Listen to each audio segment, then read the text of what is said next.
We're here in Austin at Consensus 2022, CoinDesk's crypto conference. It's a colorful agenda of panel discussions, hacker houses, happy hours, parties, NFT gallery shows, and so much more.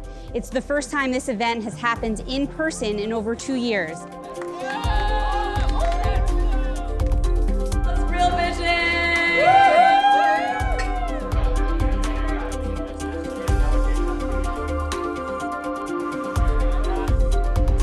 Consensus. If you're not here, where are you at, really?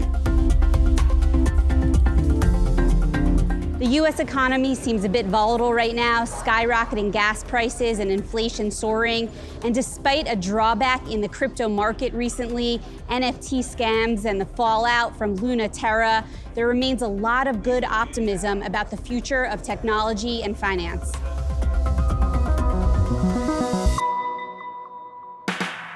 Bitcoin is starting to be less volatile, even though it feels more volatile. But when you look at the actual volatility, it's actually been way better than it has in the past. Is it a crypto winter per se, or is it, the general markets are taking a bit of relief right now? We saw the tech market happen and the crypto markets followed. And so our view is that there's much more correlation, especially as these institutional clients are in the space more and more, much more correlation between traditional tech markets and crypto. Obviously, across the board, the market is significantly down at this point, but we've seen that price movement doesn't really affect builders and users. This market reminds me a lot of the internet in 1999, when there were thousands of internet companies all vying to become the Google, the Amazon, the PayPal. And this market will shake out in a very similar fashion. Of the many thousands of protocols that are out there and projects being developed, there will be a couple of dozen that rise to prominence, and most will fail. We've been through these cycles before, many times in the past now, and I think the overall sentiment in the long run is very positive. I think we're all getting used to this. I thought Coinbase's ad of a couple of weeks ago was pretty powerful. We'll see higher lows and higher highs, if we can think about it that way. But I can tell you that the clients that we are meeting with regularly have not wavered in their enthusiasm for the space. I don't think we're entering a full crypto winter, meaning multi-year winter. I think obviously asset prices are depressed. There's a huge risk-off movement across all asset classes right now, which crypto is particularly vulnerable to, and always has been. So longer term, it may be this great inflation hedge, and we think it will be. Bitcoin's already proven its value to society as a store of value, and with things like Lightning Network, it's starting to prove its value as a medium of exchange. Things like Ethereum are still day one. We're gearing up for a big merge. That's been the talk of the conference so far, is everybody's trying to figure out what's going to happen to the technology, what's going to happen to the price. And there's probably a handful of people that can actually speak intelligently on what's actually happening. I think the bear market is for the builders. It's really after all the friends and the hype, it's only the builders and true believers are sitting here, staying here, and they can focus on building. So in 2018, when crypto last took a dive into the winter and the bear market, we saw institutional interest drop off a cliff, and it didn't come back for several months, if not years. What's different now is we've seen no diminishment in that interest. That institutional interest continues to build every week, even with prices going lower.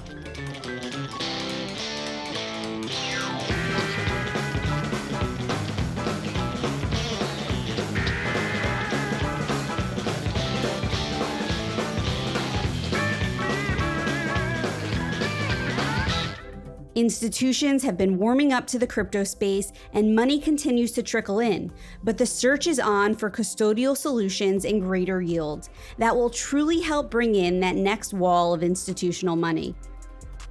I bet a ton of people here have private investments, early stage crypto. So that's happening. What's not happening is people buying tokens and institutions buying tokens. And as I speak with institutions, they just don't know how to handle the volatility. I look at it as kind of a subset of growth investments. It's an education curve for, depending on what kind of organization you are. The traditional institutions, especially the large asset managers, money managers, they are actively thinking about, but their entry point and wedge point is obviously starting with Bitcoin as a store of value, as an inflation hedge. The quant shops, the market makers, the more technically advanced hedge funds or money managers have adopted. The macro guys, they're getting into it in different forms. The obituary of crypto has been written maybe 10 times. We always see the same thing. And so will there be people coming in, large companies, institutional investors? Are they gonna continue to come in? They absolutely will. In fact, of course, the best time to come into the space is right after a substantial drop-off in the prices, right? There are different institutions with different risk tolerances, with different regulatory requirements.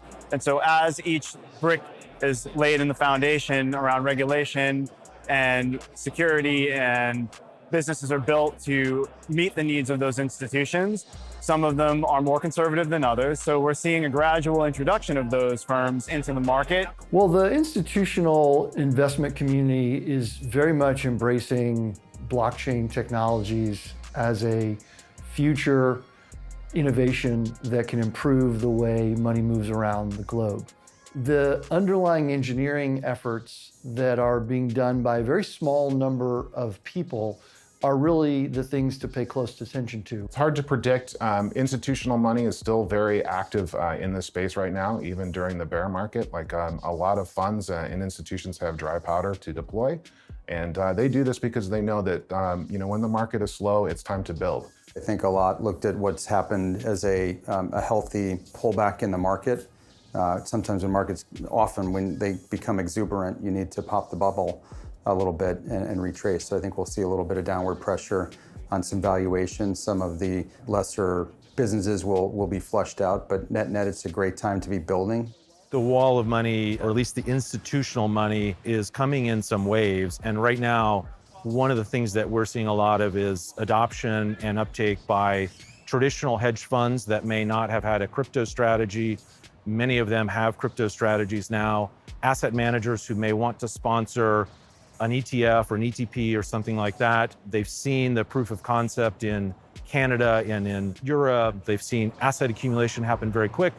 And now they want to bring that into the US market.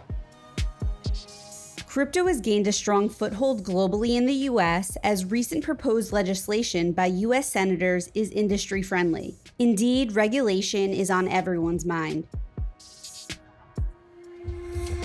I think regulation helps crypto because it brings certainty. Many important infrastructure providers in traditional finance have stayed out of crypto because they don't have regulatory certainty. So I think what the industry is looking for is clarity. Can help, also bring trust to users. We saw what happened with UST and Terra. It's not exactly great to build trust for the end users. So I think it's welcome. The regulators are here to protect the customer. Why are there so many regulated agencies in the US?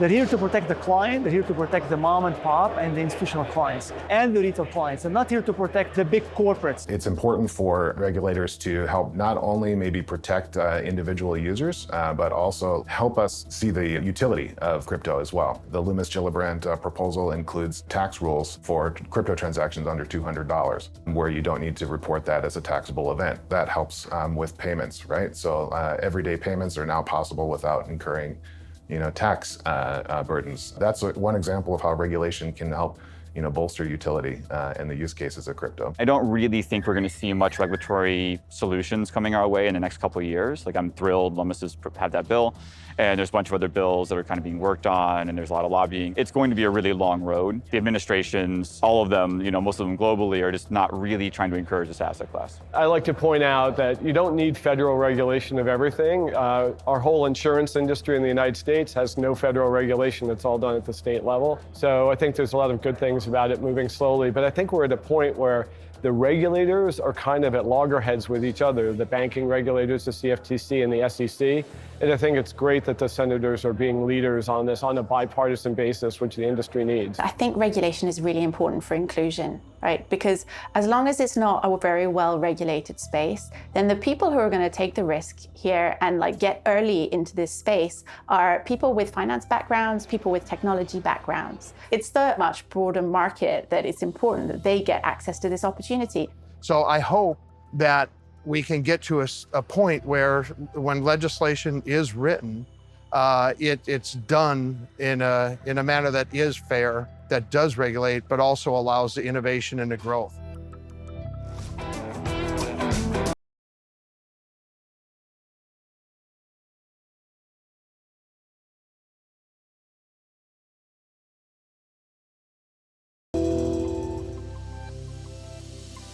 NFTs have opened a whole new way for artists and creatives to make money in the digital age. But it's just round one. The next generation is underway as builders are thinking ahead about the future utility of Web3.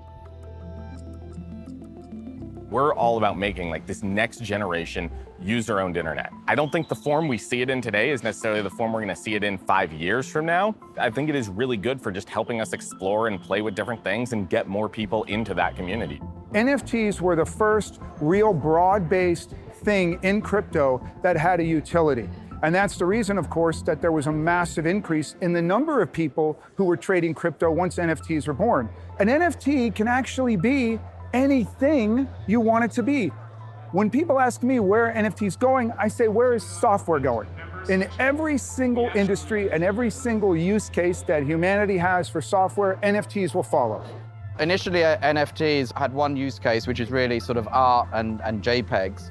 But NFTs can be a whole lot more. The metaverse is finally taking off, and we really have real users on the blockchain, which was, a bit harder before. And I think we have a lot of new metaverse projects coming on.